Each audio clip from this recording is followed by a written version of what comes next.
The morning sun bathed downtown Chicago in gold. Church bells rang through the crisp air, echoing across marble facades and glass towers. Outside St. Augustine's Cathedral, luxury cars lined the street, cameras flashed, and reporters whispered about the wedding of the year.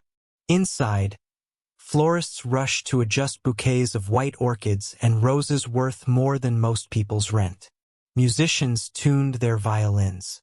Guests in tailored suits and glittering gowns murmured in excitement, waiting for the union between Justin Hale, one of the city's youngest self-made millionaires, and Susanna Grant, a stunning socialite from one of Chicago's oldest and most powerful families.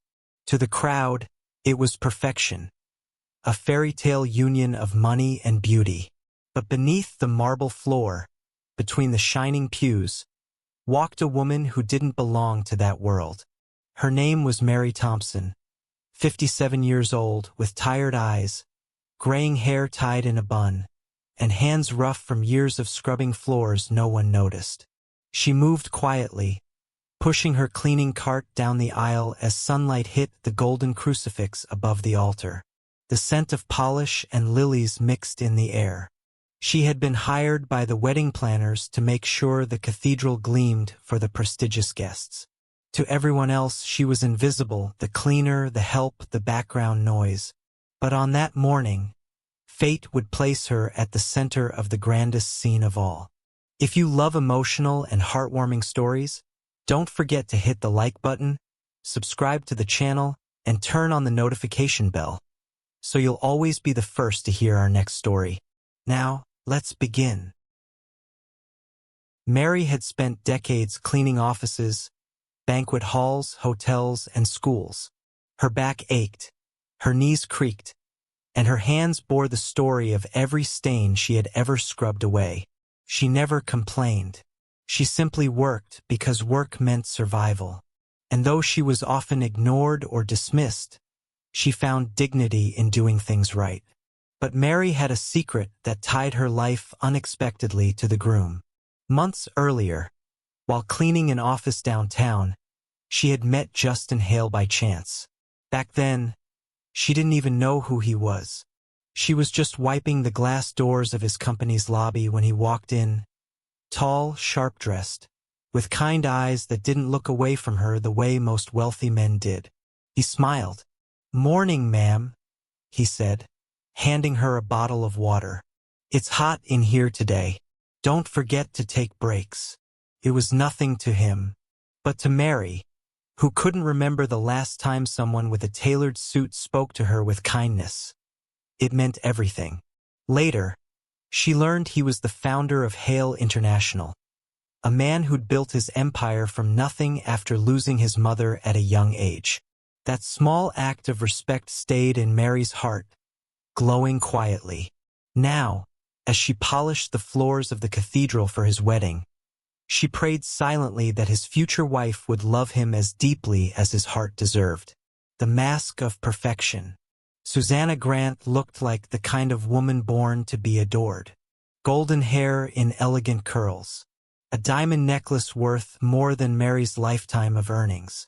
Every movement rehearsed to perfection. Every smile a performance. But behind that flawless mask was cruelty wrapped in silk. All morning, Susanna had barked orders at the staff, complaining about trivial details. She mocked the caterers, insulted the florists, and rolled her eyes at Mary when she accidentally bumped into a chair while sweeping. "Watch where you're going," Susanna snapped. "Honestly, they hire anyone these days." Mary's cheeks burned. She apologized softly and stepped aside. She had endured insults before, but somehow, Susanna's voice carried a sting that went straight to the soul. The planner whispered to Mary, "Don't take it personally.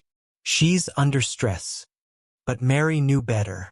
Kindness under pressure reveals who someone really is, and Susanna's heart was colder than the marble floor she stood on. The words behind the door.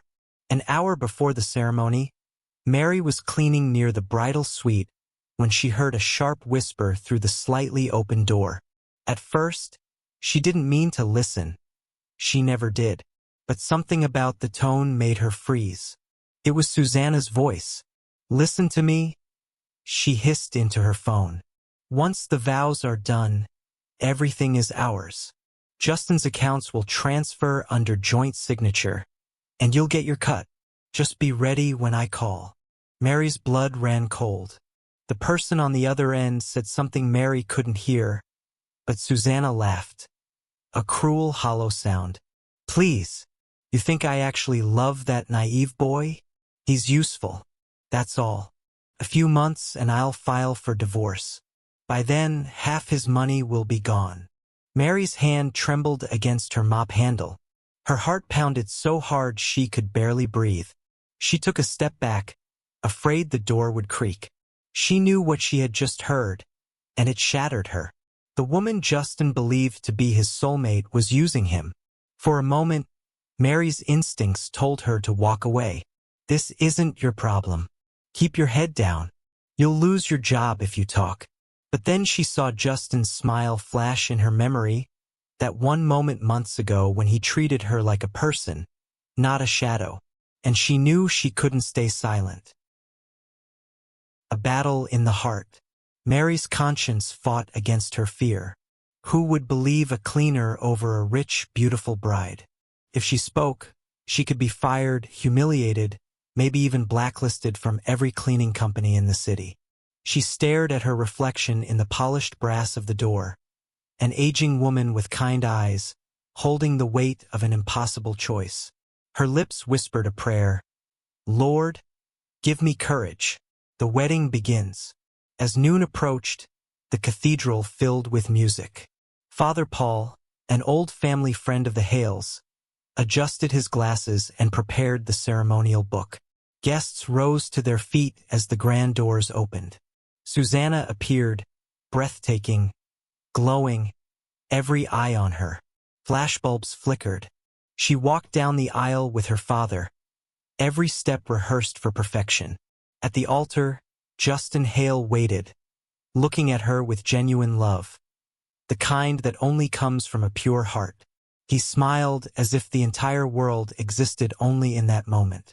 Mary stood near the back, pretending to tidy a pew while her stomach twisted in dread.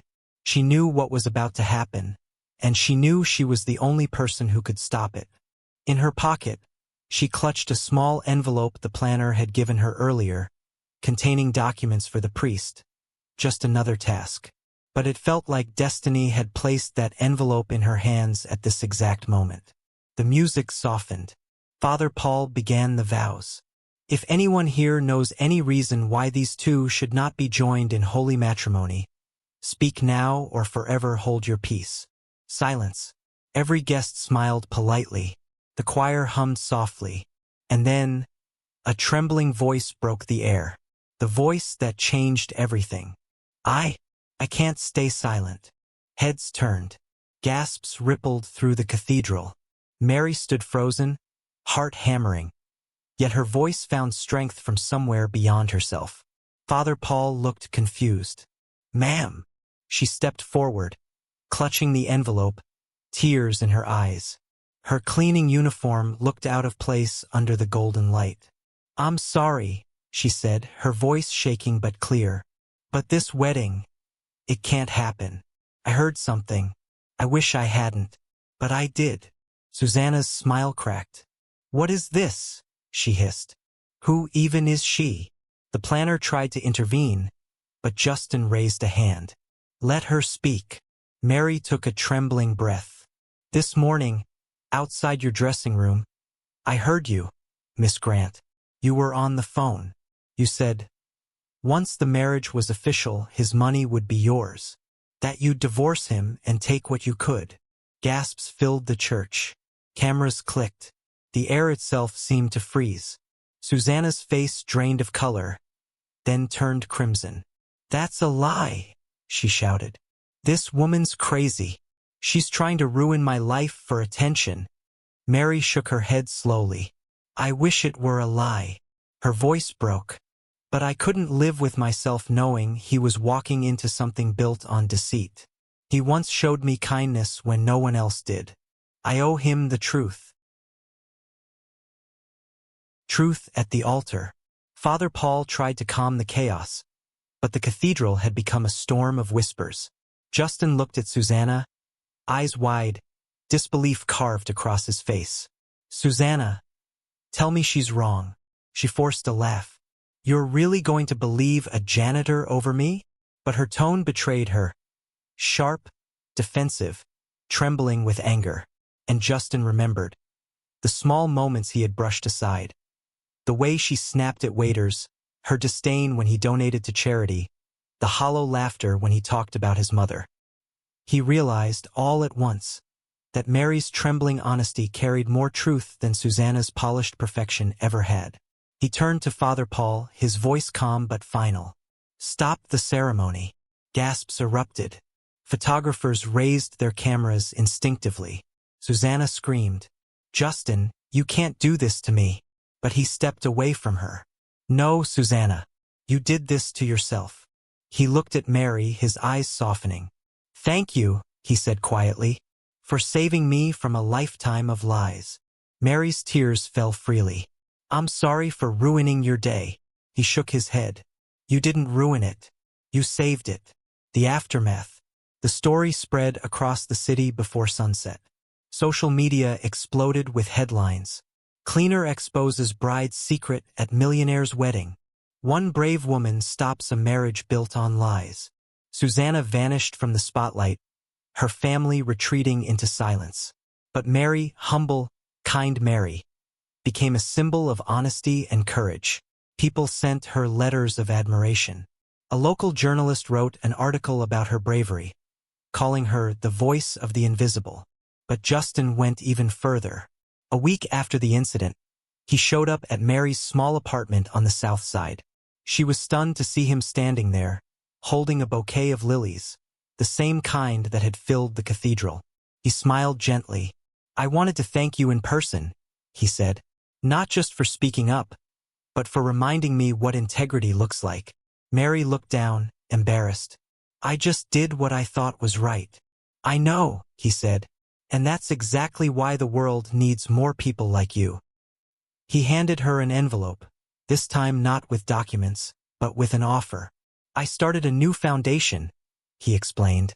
It's called the Thompson Fund. It's for women who've spent their lives working hard but never had a fair chance.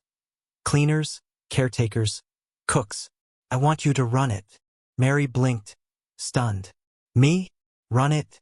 I'm not qualified. Justin smiled. You're the most qualified person I know. You understand dignity better than anyone. Tears welled in her eyes. She nodded, overwhelmed. Months passed. The Thompson Fund grew beyond anyone's expectations. Mary now worked in an office overlooking the city, helping hundreds of women find new careers, education, and housing. Every morning, she lit a small candle on her desk, a quiet ritual of gratitude. Sometimes, she still wore her old cleaning gloves when she signed new documents, as a reminder of where she came from. Justin visited often, not as a billionaire, but as a friend. One afternoon, standing by the window, he said softly, "Funny how life works. I thought my wedding day was the end of a dream. Turns out it was the beginning of something real." Mary smiled. Sometimes truth breaks us, only to rebuild us stronger. The cathedral remembered. On the anniversary of that unforgettable day, Mary returned to St. Augustine's. Father Paul was there, cleaning candle holders himself. When he saw her, he chuckled. "You again," he said warmly. "Do you realize you made history in this church?" Mary laughed. "I didn't mean to." He nodded. "That's the thing about truth. It doesn't ask for permission." She walked down the aisle, now empty and silent, and whispered a prayer of thanks. The same sunlight poured through the stained glass, painting colors across the marble. For the first time in her life, she didn't feel invisible. She had spoken, and the world had listened. Epilogue. Sometimes the most powerful voices come from those we overlook. One act of courage can change the course of another's destiny. Mary never planned to be a hero. She only wanted to do what was right. But in doing so, she reminded the world that truth still has power, even when spoken by trembling lips. As the bells of St. Augustine's rang once more, they didn't celebrate a wedding that day. They celebrated the moment a humble cleaner saved a good man's future and proved that dignity has no uniform. If this story touched your heart, don't forget to like, share, and subscribe to Golden Tales. Tell us in the comments. Would you have had the courage to speak up like Mary did? Because sometimes, all it takes is one brave voice to remind the world what honesty looks like.